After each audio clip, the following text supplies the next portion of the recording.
on doing what you keep on doing what you end up in pain. All right, welcome back to the C&O Show. Chris and I are very big MMA fans, so it only makes sense that we talk a little UFC with our next guest. He'll be taking on CB Dalloway Thursday, March 3rd at UFC Live. The Filipino wrecking machine, Mark Munoz, joins the show. Mark, what's up, man? Good, man. Good. Thank you for having me on the show, man. Absolutely. How are you? I'm good, bro. I'm good. Just You coming from training or anything? Yeah, I just got done training and just chilling with Uriah here in LA, and Nice. just had a couple meetings. Just hanging out. I'm ready to just like leave and fight already, you know? Right. Now, you have a little over a week until the fight. When is training camp over for you? Training ends on Thursday for me. Okay. So, week before my fight, I actually leave for Louisville that day. I need to do some promotional stuff for the UFC. So that's when we'll end for me, and then it's all about cutting weight from there. What do you do in that week? You just don't eat food ever? Just ice cubes and lettuce. Yeah. Yeah, pretty much, man. Oh. True, man. I see whenever I'm cutting weight and I'm on TV, it seems like every commercial is a food commercial. Oh, dude. yeah. Dude, I feel like shooting the TV sometimes. Just know that I'm here in Virginia acting on those food commercials, going out and getting everything I see.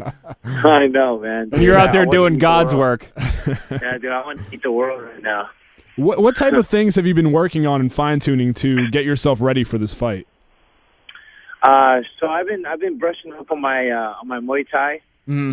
my Muay Thai and my Jiu-Jitsu, really, man, because CB likes to lead with a lot of kicks. He's got those chokes from on top as well. So for me, I'm all about being a well-rounded fighter and mixing up and feeling comfortable wherever the fight takes me, man. But I've been specifically working on my Muay Thai with Masaf El Cordero over at King's MMA in Huntington Beach, and then just working on my Jiu-Jitsu with Marcel Lozado and with Doom and Jason Mayhem Miller. Nice. Now, CB Dalloway, he's always been a bit of a controversial figure in MMA. He's a guy that loves to talk. When you're going against somebody like that, does all the smack talk add fuel to your fire, or do you just ignore everything that's said? I ignore everything that's said. I actually know CB well. Right. I fought his coach, Aaron Simpson, and Yeah. I know him well, and Aaron's a good friend of mine, and I know CB through Aaron, so he's a good dude. It's just he kind of he likes to get in people's heads, and he's actually being very humble right now, and he's a friend of mine, so it sucks, that we're actually fighting each other, but Yeah. we're going to go in there and we're going to definitely mix it up. You're definitely going to see fireworks in this fight for sure. Huh. Now, Mark, I know you said that you like to, just sort of ignore everything that's said, and then you and CB, Yeah. you guys are friends and everything. So Yeah. you'll probably sort of deflect this question, but I know that, one of the quotes that he said in regards to your Simpson fight was, I wouldn't say that, that was Aaron's best camp, basically making a lot of excuses for him. Yeah, basically making a lot of excuses for him. What would you say to that? Well, man, shoot, I opened up my gym the time where I fought Kendall Grove. Mm-hmm. And, he was basically talking about, like, they didn't have a place to train and yada, yada, yada. Right. Well, shoot, you have places to train. I mean, you just have to find it, what I'm Right. saying? And that's what I did, and I got a schedule going, and they did the same thing, man. So, and I actually, when I moved into my own facility and was working, putting in the mats, putting up the cage and all of that, in between doing my training sessions and training and all that and taking care of my family, I actually had the best fight of my career with Kendall Grove in Abu Dhabi. Right. So I mean, it's all relative, man. And I'm not a guy that makes excuses for what happens, but I kind of just take it as it comes, and whatever happens, and I'm just that guy. I don't like to make excuses. Now, you were a big wrestler when you were younger. I think you were a 2-time state champion in high school. Yep. MMA wasn't really as big as it is now, though, when you were earning your stripes while in school. Did you know that you wanted to be an MMA fighter during your wrestling years? No, man. Actually, it's funny that I'm hanging out with Uriah right now because he's the one that actually got me into the sport, man. Really? Yeah, back in 2003, I accepted a job at UC Davis and met Uriah Faber there. After coaching at Oklahoma State for 3 years after, graduating and competing there for 5. So I won my NC2A national championship there, and then coached, like I said, coached for 3 years afterwards, and then accepted a job at UC Davis. And then 2003, I met Uriah Faber. What was his pitch? What did he say to you to get you to sign up? Well, it was a 3-year pitch.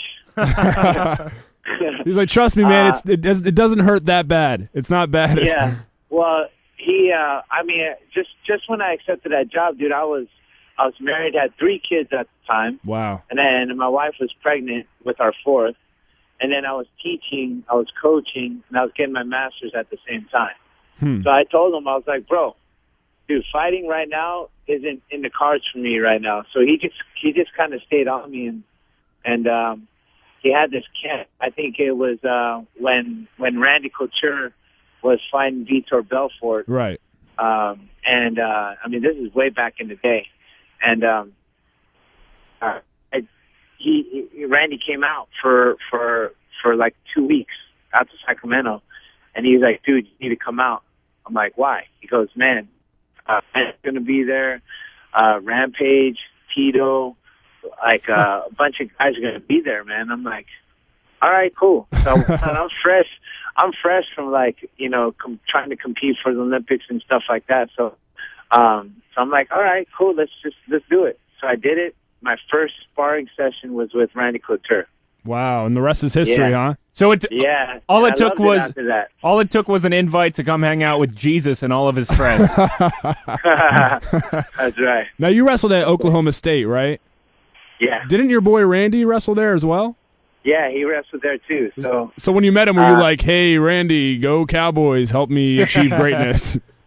Right. That's right. He told me, he was like, "Hey, what's up, man?" Oh, dude, all those guys. He knew all the coaching staff. It was cool. We chopped it up for a little bit and talked about kind of like resting days. And now you wrestled with King Mo at OSU as well, right? Yeah, I was actually his coach. I recruited him to come to. Was he King Mo back then, or was he just plain old Muhammad? Yeah. Nah, he was Muhammad Lawal. He was Muhammad. So when you see him come out with all the crown, the crown, what do you think? The umbrellas. I'm like, man, dude. But he was a little flamboyant, man, a little bit. That's his personality, and right. He's got showmanship. He's that guy, and dude, he will always be a brother to me, man. Like he's one of the most genuine guys I know, but he's misunderstood. Dude, he actually babysat my kids one time. Really? Yeah. Wow. The dude's a really good guy, man. I love that guy. That's awesome.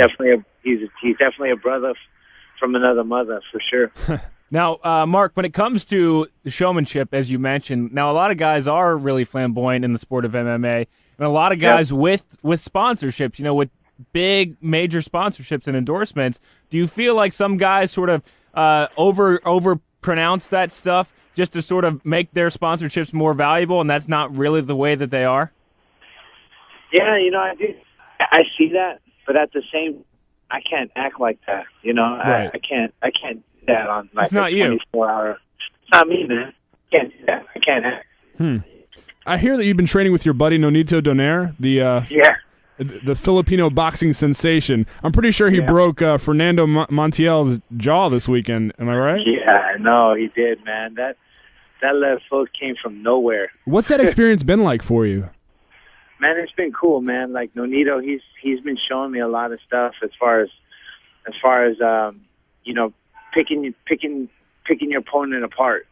Seeing their tendencies and seeing their movements and and just the little intricacies to where to know what punch to throw. Right. Nonito, man, a lot of people say he's the next Manny Pacquiao, but I say he's the next Nonito Donaire. Like he's good, bro. Like he's legit. What I wanted to ask you, I mean, I know this is a tough question because you are Filipino.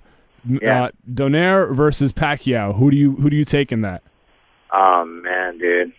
I can't answer that question, bro. Answer it? I can't answer that question, bro. I plead the fifth. I hear you. There's your quote. Hey, man, you gotta give me my rights, bro.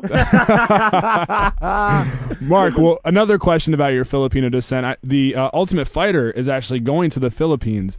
Yeah. What do you think about that, man? And why do you think they chose the Philippines? I love that, man. I love that the UFC wants to go there.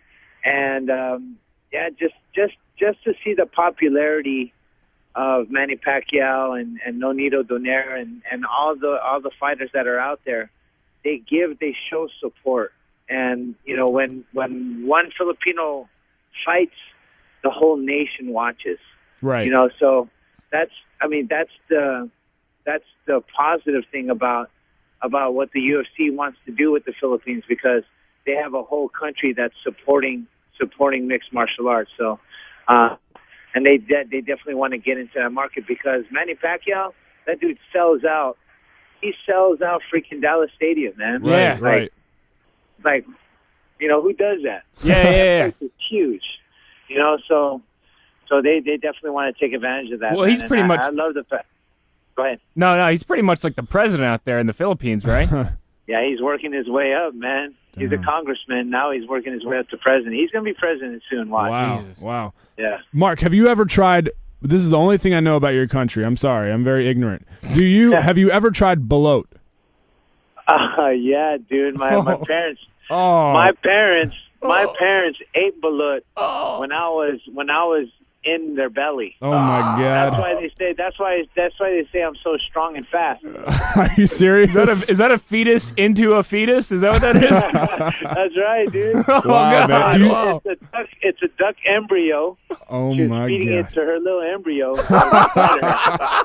Do you still eat it? Nah, I don't eat it, bro. No way. Does that make you 1/3 duck? Yeah, dude. Mark, I got like two more questions. I know you got to go. That's all good. You won your first 5 professional fights, 4 of them in the first round, and then you moved up to the UFC where you faced Matt Hamill in your first fight, and that fight didn't really go your way at all because he hit you with that vicious head kick that really messed you up. Yep. Was there anything that you took away and learned from that fight, or do you think you just had an off night and you got caught? Nah, man, I take away from all the fights especially my losses. And from that fight, I kind of, I didn't know he was going to kick, man. I never saw any kicks come out from his fights, and so I was moving my head, like switching southpaw. I mean, I was just trying to find my style, Right. And he caught me, dude. He caught me with a freaking good head kick. So from there, I was like, you know what? I'm not a pure wrestler. I can't just be a pure wrestler anymore. I got to go out and I got to be well-rounded. And that was my first fight in the UFC, and actually that was my 15th month fighting professionally. Really? So yeah. So and I had no amateur career. I went straight into pro MMA. So wow. So yeah. So that just tells you like where I came from. Like I was thrown already just into thrown to the wolves. It's like, hey, right. So, but I welcomed that, man, and I took a lot from that fight, man, and I know that I can compete with the best guys, and then I fought Okami. I lost that fight, and I definitely had my chance to win because I rocked them, and and being inexperienced, with rocking somebody, I just went straight into them, Yeah. Instead of just picking my shot. So, I learned from every fight, and especially the ones that I lose. So I'm definitely looking forward to the future of the UFC, man, for sure. All right. Well, last question before we let you go, Mark. I've always wanted to ask a UFC fighter this, but I never had the guts to. But you seem pretty cool, so I'm going to ask you. All right. What is it like to just walk into a bar and know that you can destroy everyone there if you wanted to? What's that feeling like? It's It's definitely a good feeling. Bro. Like, honestly, when someone's like popping off to like anybody of my friends, I'm like, bro, you don't want to do that, bro. Like, I'm like, he's with me. You know? But honestly, bro, I don't much. But if it does happen, people know where they stand. You know, right? You pull up your Wikipedia page and you just show us them on your phone real quick. That's right. All right, we'll follow him on Twitter at Mark_Munoz. Do you run that Twitter, by the way?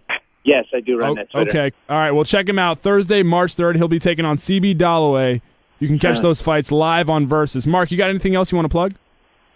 Yeah, man. I'd like to thank my managers, Jeff Meyer and Mike Roberts, for just being there from the beginning. I'd like to thank Form Athletics for just bringing me onto the family, and K-Swiss. Also, I'd like to thank Rain Training Center, my facility, all my training partners there. You can follow us at traintorain.com. If you're in the Southern Orange County area, come check us out.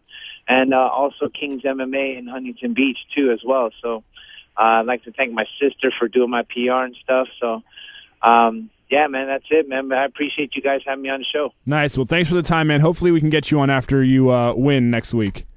For sure. All right, buddy. Sure. Mark, say hi to Uriah and Joe B and all those guys for us, okay? I will. All right, man. Take it easy. Best of luck. All right, thank you. Appreciate it.